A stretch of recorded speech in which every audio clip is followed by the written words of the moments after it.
Hello everybody. Welcome to Programming in C language.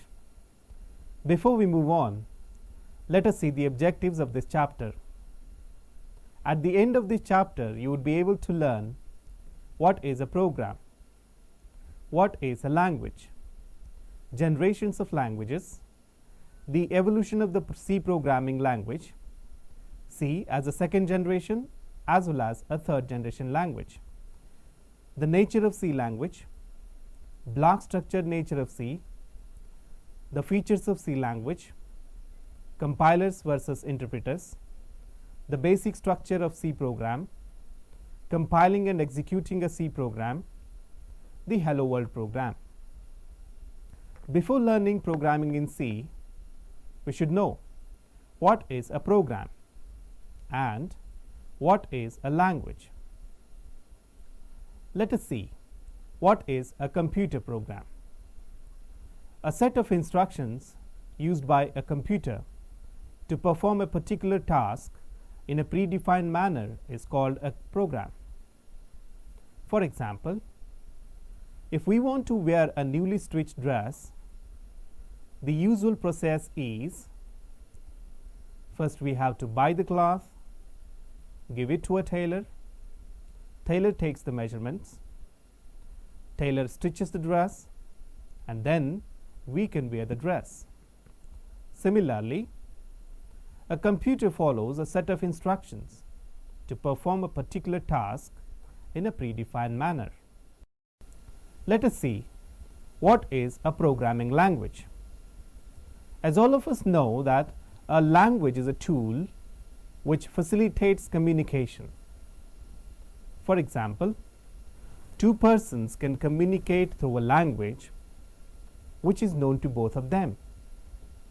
Likewise, to communicate with a computer machine, a computer language is needed. But the computers can understand only binary code, that is, zeros and ones. So, a language used to write instructions that can be translated into machine understandable form and then executed by a computer is called a computer programming language. Now, let us take a look at generations of computer languages. Computer languages have been categorized into 5 generations. They are first generation language, 1 GL. GL is a contraction for generation language. Second generation language, 2 GL. Third generation language, 3 GL. Fourth generation language, 4 GL. And fifth generation language, 5 GL. First generation language. A first generation programming language is a machine level or low level programming language. It consists of binary code, that is, only zeros and ones. Instructions are given to a computer in the form of ones and zeros. For example, 10, 100, 11. However, it is very tedious job to write a program using zeros and ones. Second generation language. A second generation programming language is an assembly level language. Assembly languages use mnemonics instead of zeros and ones. Unlike first generation programming languages, the code can be read and written fairly easily by a human. However, it must be converted into a machine readable form in order to run on a computer. For example, ATD 12,8. This instruction means add the two values 12 and 8. Let us see another example. MOVAL, 061H. This instruction means move the hexadecimal value 61 into the processor register named AL. The mnemonic MOV is an operation code or opcode and was chosen by the instruction set designer to abbreviate MOVE, MOVE. A comma separated list of arguments or parameters follows the opcode. This is a typical assembly language statement. An assembler is a utility program used to translate assembly language statements into the target computer's machine code. That is, an assembler converts an assembly program into machine understandable form. The assembler performs a more or less isomorphic translation from mnemonic statements into machine instructions and data. This is in contrast with high-level languages, in which a single statement generally results in many machine instructions. Now let us see third generation language. A third generation programming language is a high-level programming language designed to be easier for a human to understand and write the code. A program developed using a 3GL is highly procedural in that each and every step constituting a program has to be specified clearly by the programmer using the constructs of the language and conforming to the syntax of the language. For example, B equals C plus 2 into D. Most modern languages like COBOL, Fortran, Pascal, ADA, C, BASIC, PLI, such as C, C++, Delphi, Java, COBOL, Fortran and ALGOL are third generation languages. A 3GL language requires a considerable amount of programming knowledge. It is important to understand that a computer language defines the nature of a program and not the way that the program will be executed. There are two general methods by which a program can be executed. It can be compiled or it can be interpreted. Before we talk about compilers and interpreters, it is very important to know what is a source code and what is an object code. Let us see the source code. Program written in a particular programming language in its original form is called the source code or source program. The word source differentiates code from various other forms that it can have. For example, object code and executable code. To execute the program, however, the programmer must translate it into machine language. The compiler translates the source code into a form called object code. Source code is the only format that is readable by humans.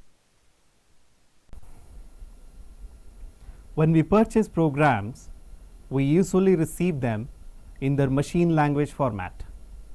This means that we can execute them directly, but cannot read or modify them. Object code. Object code is the code produced by a compiler.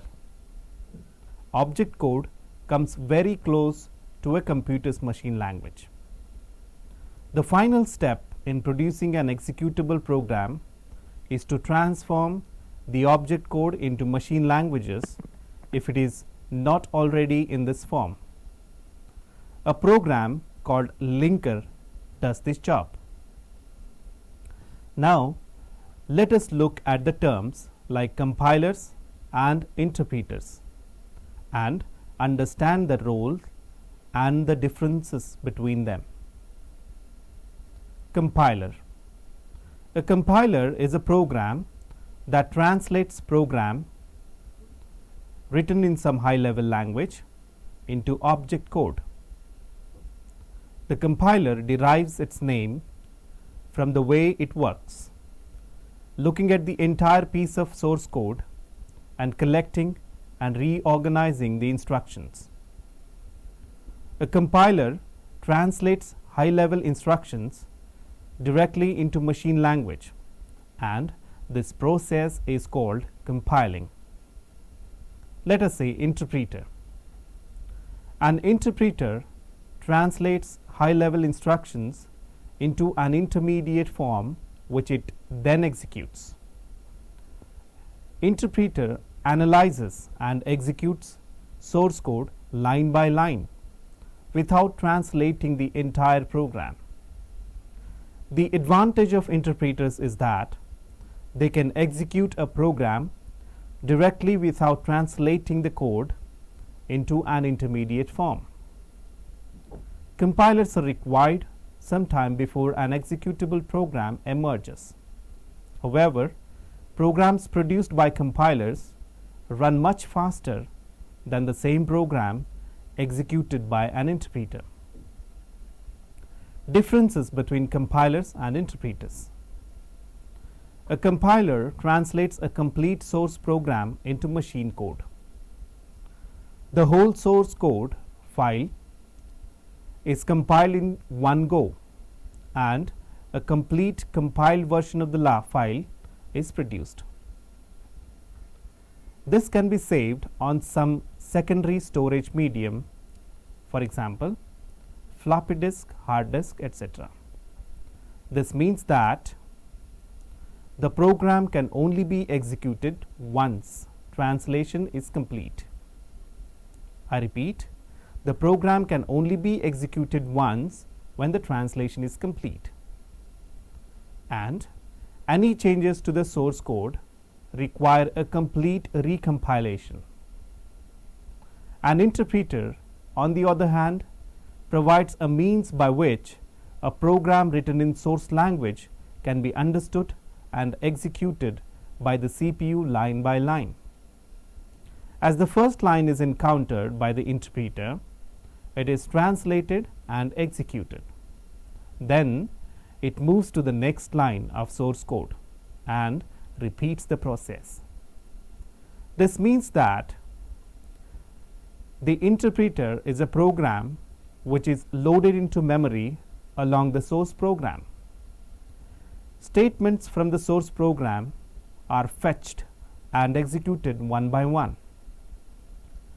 No copy of the translation exists, and if the program is to be run, it has to be interpreted all over again. Fourth generation language. A fourth generation programming language is designed to be closer to natural language than a 3GL language. 4GLs are non-procedural languages and make possible rapid system development and prototyping. Languages for accessing databases are often described as 4GLs. For example, select name from employee where salary is greater than 5,000. A non-procedural language such as SQL, that is structured query language, used to query and manipulate a relational database, is a good example of a 4GL. In a 4GL, the programmer specifies what he wants, but not how to retrieve the data. A 4GL, being non-procedural, therefore stands in sharp contrast to a 3GL, which is highly procedural in nature. Fifth generation language.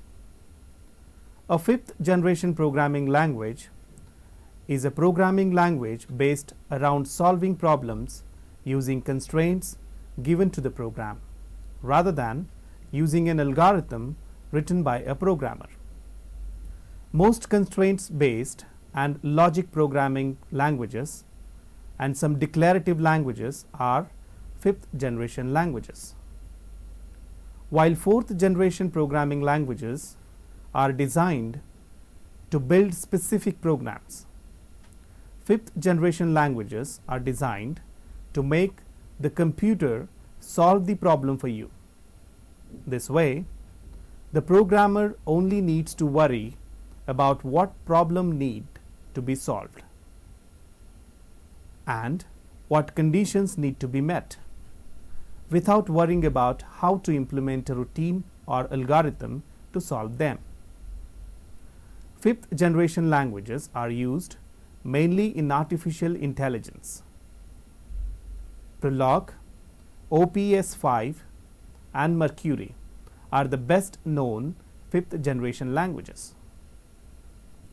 These types of languages were also built upon Lisp, many originating on the Lisp machine.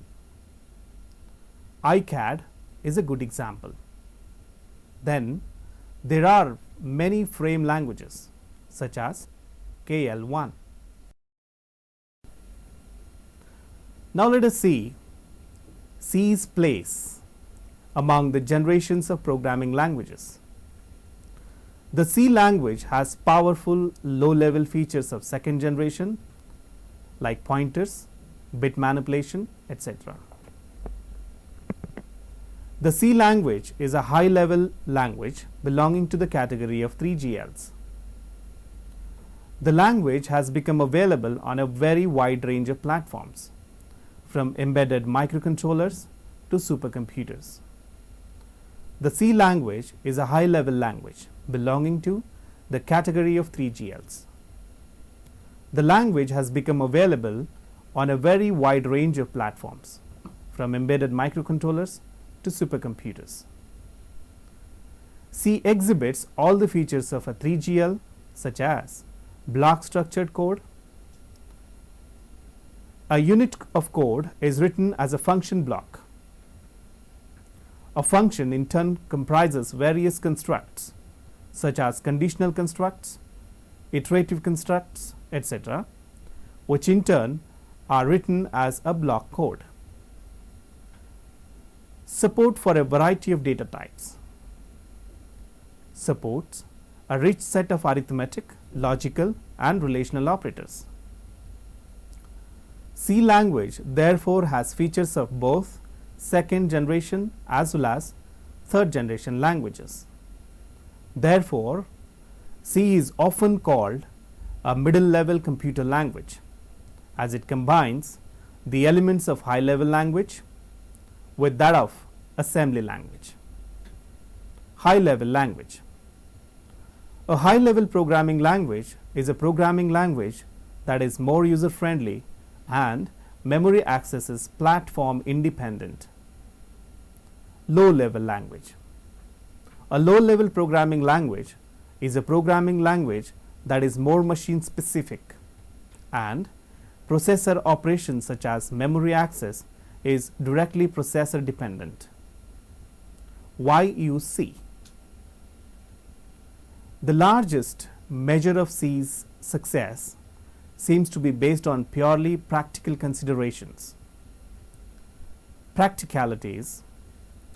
C is ideally suited for creating system software, that is operating systems, compilers, embedded software, as well as for writing application softwares such as financial accounting, inventory control, etc. It is an industry standard. Due to low-level nature of C, the programming constructs that it provides to the programmer, such as pointers, are essential to know. Understanding these concepts and constructs may allow you to be a better programmer, one who can write better code, code that runs faster. Some examples of the use of C might be operating systems, language compilers, assemblers, text editor, print spoolers, network drivers, modern programs, databases, language interpreters, utilities. In recent years, C has been used as a general purpose language because of its popularity with programmers. Now let us see the genesis of C. Multics, that is multiplexed information and computing service. Multics is a mainframe time-sharing operating system begun in 1965. Multics started out as a joint venture between MIT, General Electric and Bell Labs. It was a research project and was an important influence on operating system development. By 1969, Bell Labs management and even the researchers came to believe that the promise of Multics could be fulfilled only too late and too expensively. Even before the GE645 Multics machine was removed from the premises of Bell Labs, an informal group led by Ken Thompson had begun investigating alternatives. In 1969, Ken Thompson and Dennis Ritchie designed a file system for the Bell Labs in order to provide a more convenient environment for programming. This file system evolved into an early version of the Unix operating system. Not long after Unix first ran on the PDP-7 in 1969, Doug McElroy created the system's first high-level language, an implementation of McClure's TMG, that is, transmogrifiers. TMG is a language for writing compilers in a top-down recursive descent style that combines context-free syntax notation with procedural elements. Challenged by McElroy's feat in reproducing TMG, Thompson decided that Unix, possibly it had not been even named yet, needed a systems programming language. In an attempt at Fortran, he created instead a language of his own, which he called B. Language B was in turn influenced by BCPL, that is, Basic Control Programming Language of Martin Richards. Its name most probably represents a contraction of BCPL. In 1971, Dennis Ritchie made extensions to language B and also rewrote its compiler to generate PDP-11 machine instructions instead of the threaded code. Thus, the transition from B to C was contemporary with the creation of a compiler capable of producing programs fast and small enough to compete with assembly language. By early 1973, the essentials of modern C were complete. The language and the compiler were strong enough to permit the rewriting of the Unix kernel for the PDP-11 in C during the summer of 1973.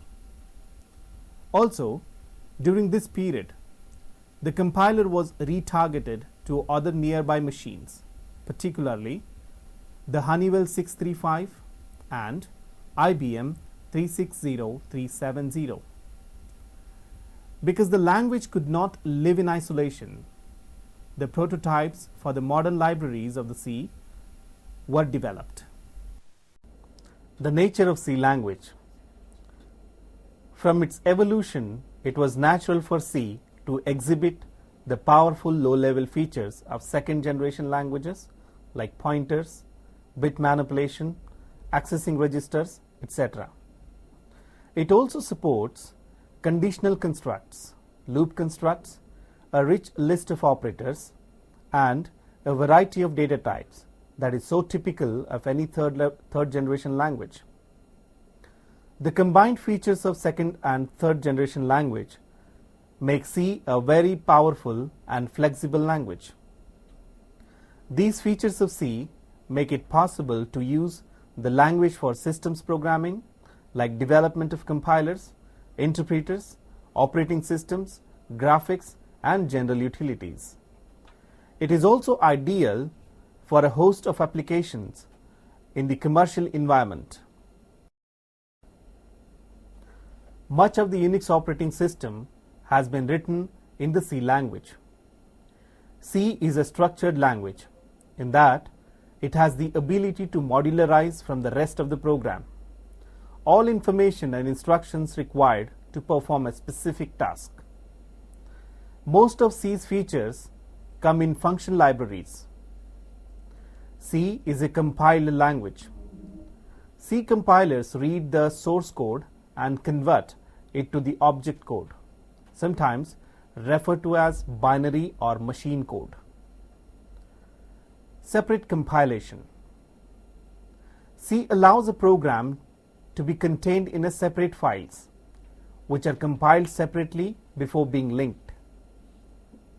The advantage of separate compilation is that if the programmer changes the code in one file, he does not need to recompile the whole program. This saves time.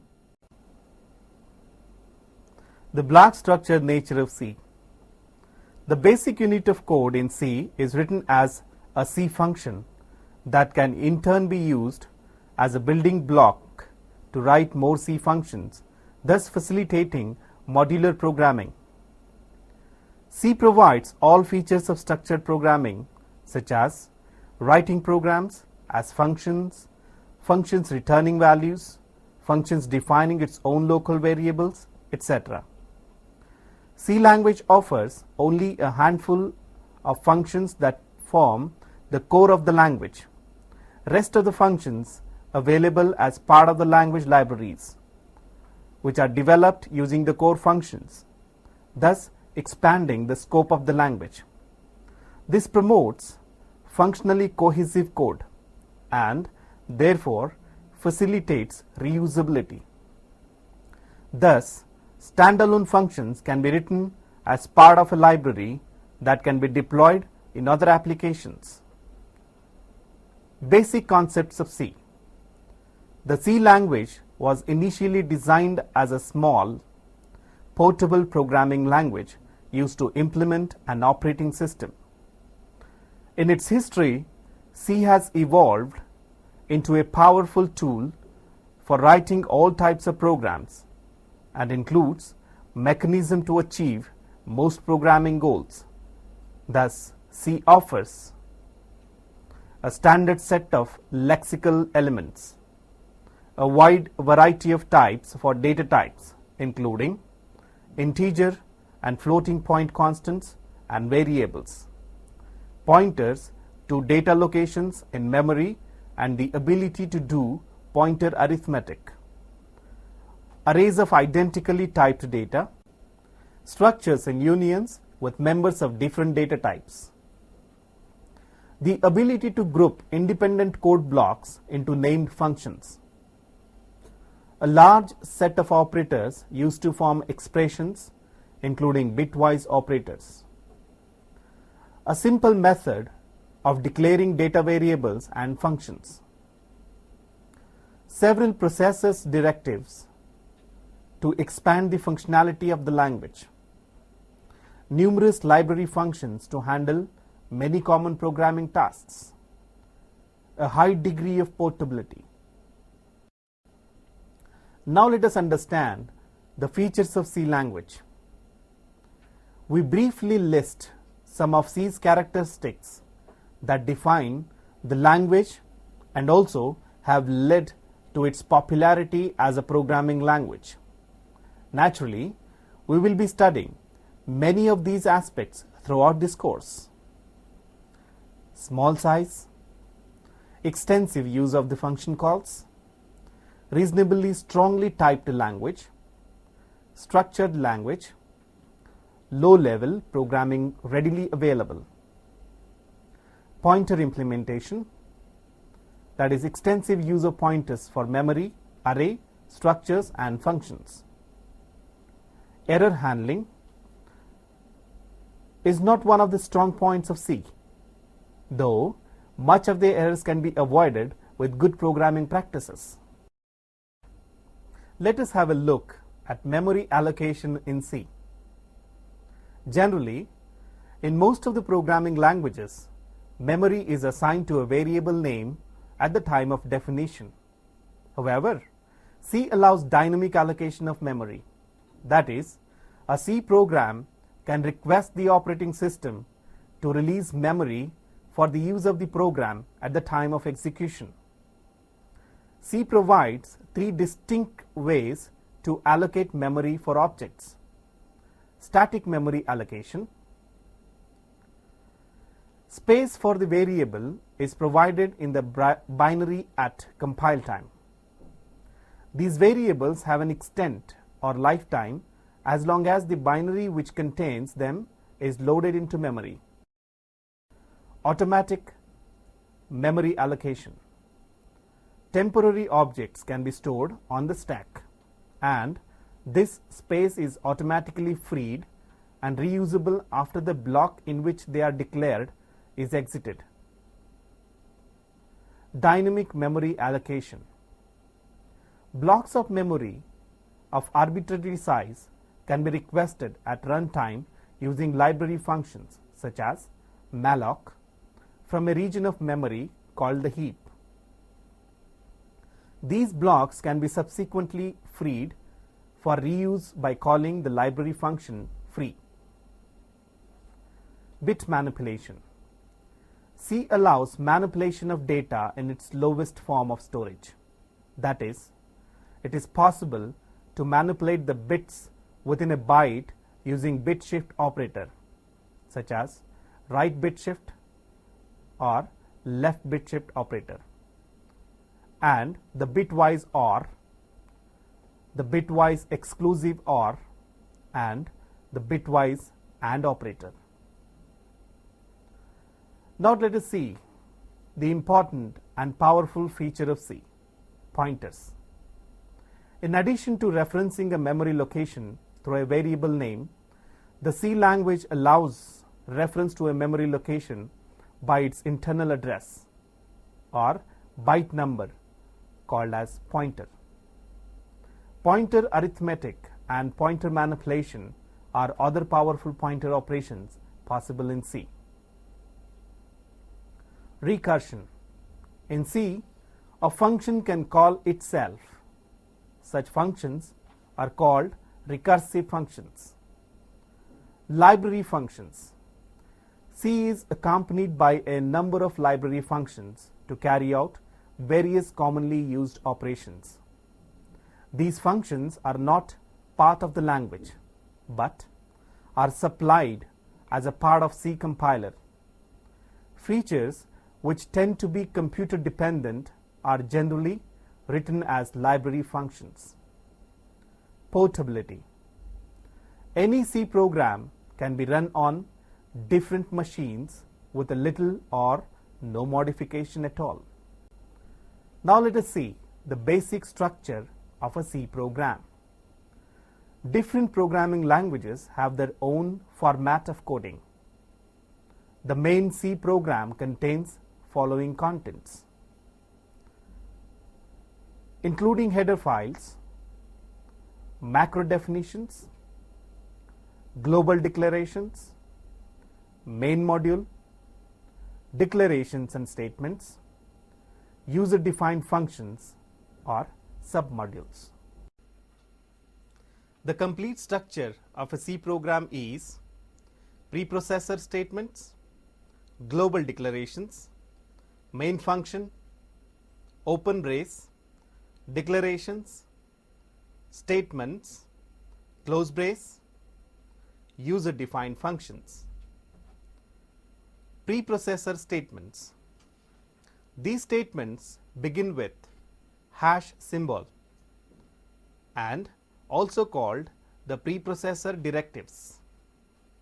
These direct the C processor to include header files and also symbolic constants into a C program. Some of the preprocessor statements are given below. Hash include stdio.h for the standard input-output functions. Hash include test.h for file inclusion of header file test. The preprocessor statements begin with a hash symbol. The hash include directives instructs the C compiler to add the contents of an include file into the program during compilation. An include file is a separate disk file that contains information needed by the program or the compiler. Several of these files or header files are supplied with the C compiler. Most C programs require one or more include files. The main function. Every C program starts with its execution from the main function only. No C program is executed without the main function. C program is just a collection of set of functions, and every function contains set of instructions. Main is also one of the functions. The function main should be written in lowercase and should not be terminated by a semicolon. It calls other library functions and user-defined functions. There must be one and only one main function in every C program. Braces. Every C program uses a pair of curly braces. The left brace indicates the beginning of the main function. On the other hand, the right brace indicates end of the main function. The braces can also be used to indicate the beginning and end of user-defined functions and the compound statements. Declarations. The declaration is a part of the C program where all the variables, arrays, functions, etc. used in the C program are declared, and variables may be initialized with the basic data types. Statements. These are instructions to the computer to perform some specific operations. The statements can be classified as input-output statements, arithmetic statements, control statements. Statements also include comments. Let's see comments. Comments are explanatory notes on some of the instructions. The comments may appear anywhere in a program and are placed within the delimiters /* and */. Multiple line comments are after // single line comment.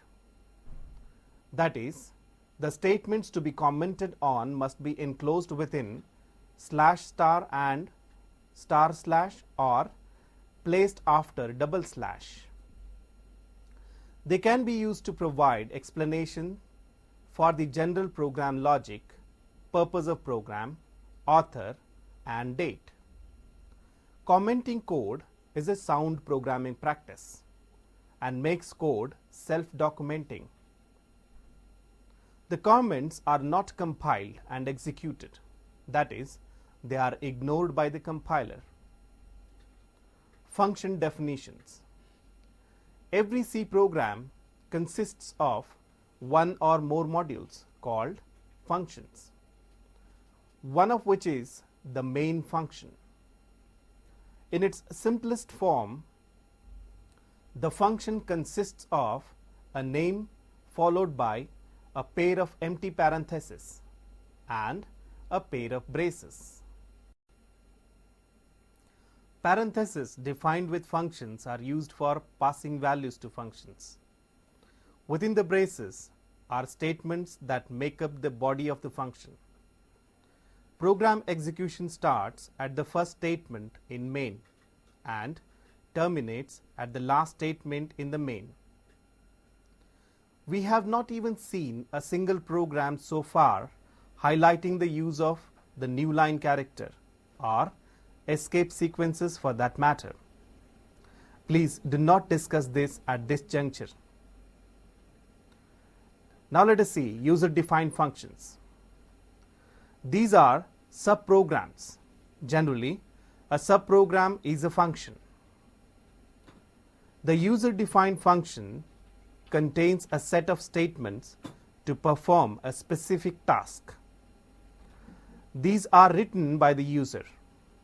Hence, the name user-defined functions. They may be written before or after the main function. Consider the following example.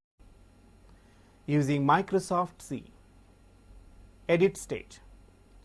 Type program in using one of the Microsoft Windows editing packages such as Notepad or WordPad. Compile and link. Select building from make menu. Building option allows you to both compile and link in the same option. Execute. Use the run menu and select go option. Errors. First error is highlighted. Use next error from search menu for further errors if applicable. If you get an error message or you find that the program does not work when you finally run it, at least not in the way you anticipated, you will have to go back to the source file, the .c file, to make changes and go through the whole development process again. Unix systems. On all Unix systems, further help on the C compiler can be obtained from the one-line manual. Type man cc at the Unix command prompt for help on using the C compiler for Unix. On your local Unix system for more information. Please note that Unix is a case-sensitive operating system and files named firstprog.c and firstprog.c in uppercase are treated as two separate files on these systems. By default, the Unix system compiles and links a program in one step as follows. cc firstprog.c. This command creates an executable file called a.out that overwrites any existing file called a.out. Executable files on Unix are run by typing their name. In this case, the program is run as follows: a.out. To change the name of the executable file type, cc o firstprog.c. This produces an executable file called firstprog, which is run as follows: firstprog. Let us summarize whatever we have learnt. In this chapter, we have learnt to define what is a program, define what is a language, describe generations of programming languages. We described the evolution of the C programming language. We described C as a second generation as well as a third generation language. Described the nature of the C language. We learned the block structured nature of C. We learned the features of C language. We learned the difference between compilers and interpreters. We learned the definition of a basic structure of a C program. We learned how to compile and execute a C program. And we also built a simple program, Hello World program. The Hello World program. Comment statements, that is the Hello World program. Hash include stdio.h is the preprocessor directive. Main is the main function. Open brace. Starting of statement, this is a comment. Printf open parenthesis, in double quotation, hello world, \n, close parenthesis, semicolon. This is a program statement. End of the statement, this is again a comment. Close brace. The execution of this program would be hello world. The first line in the above program tells the compiler to include the standard input-output header file to perform the reading and printing of data. The preprocessor directive #include stdio.h includes the header file for standard input-output.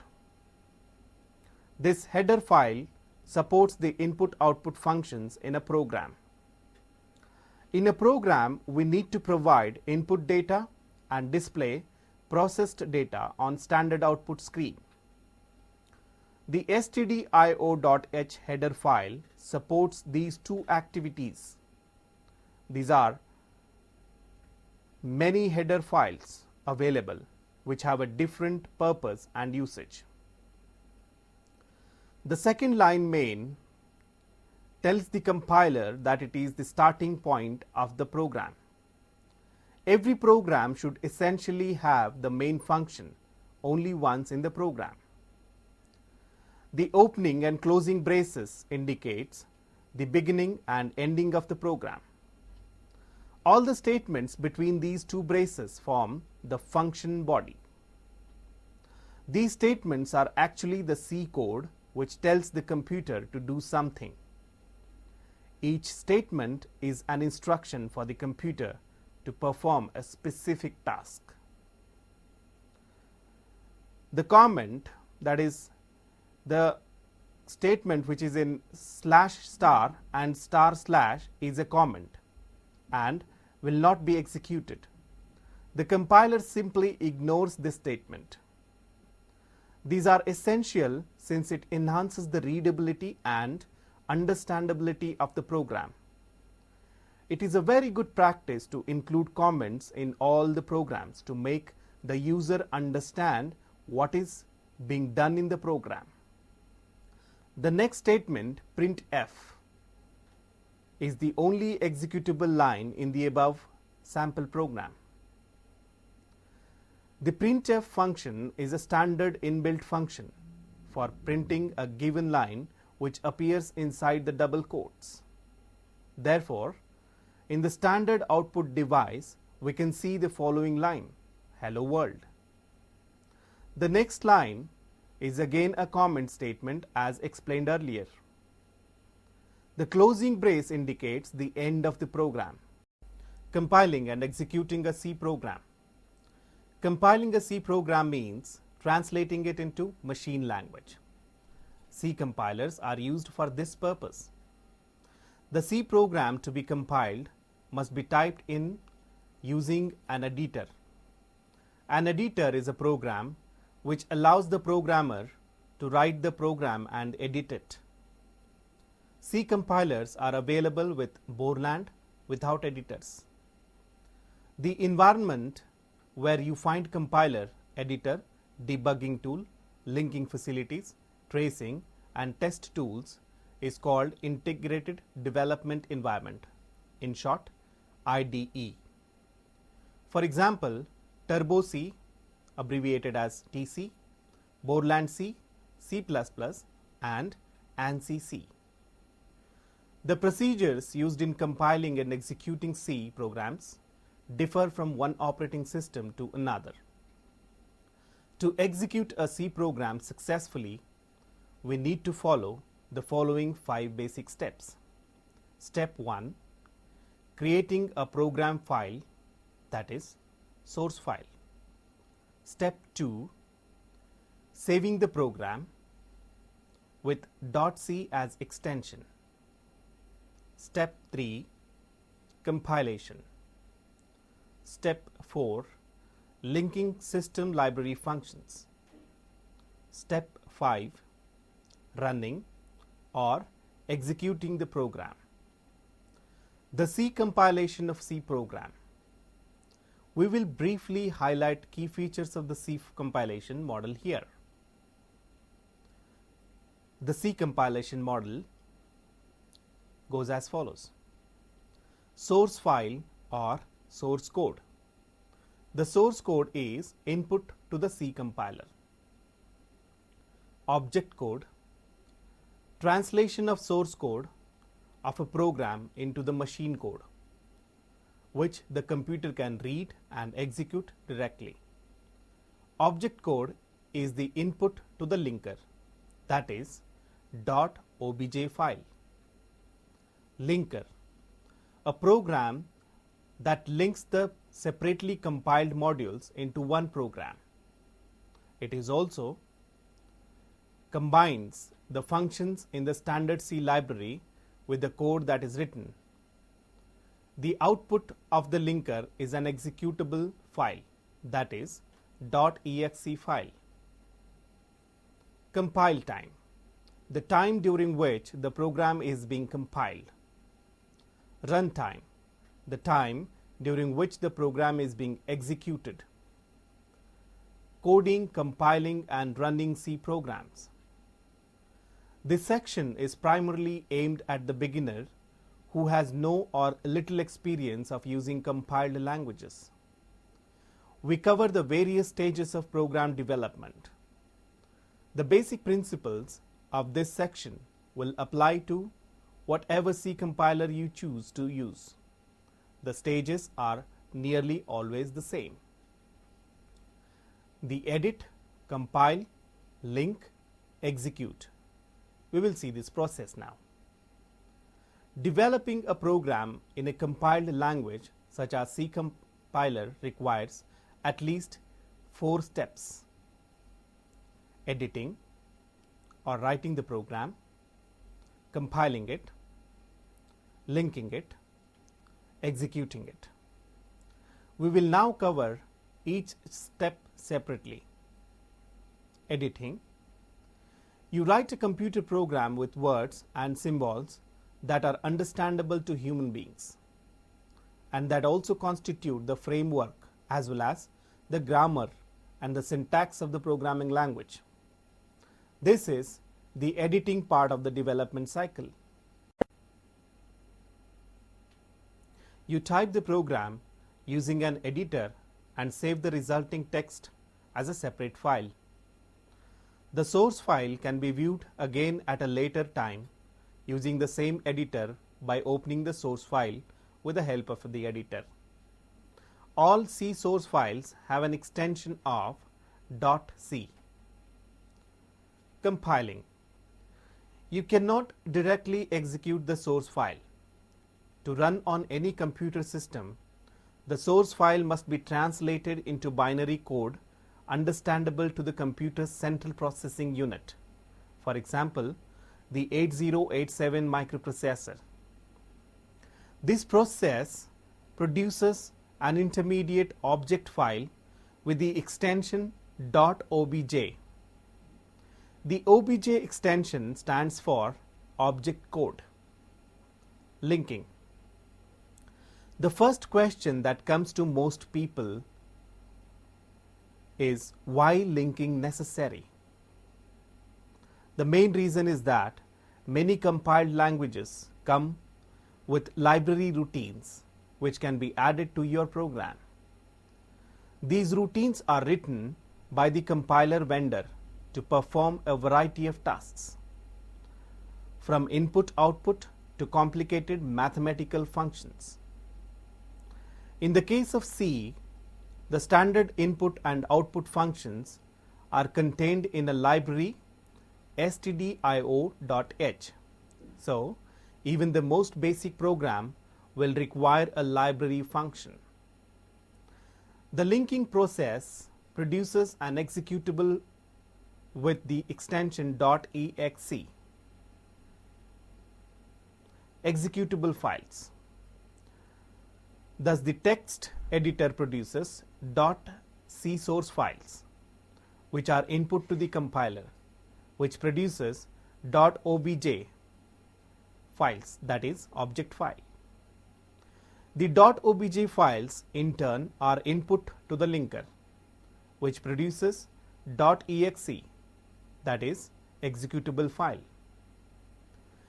You can then run .exe files as you can other applications simply by typing their names at the command prompt, or run using the menu options in an IDE based environment.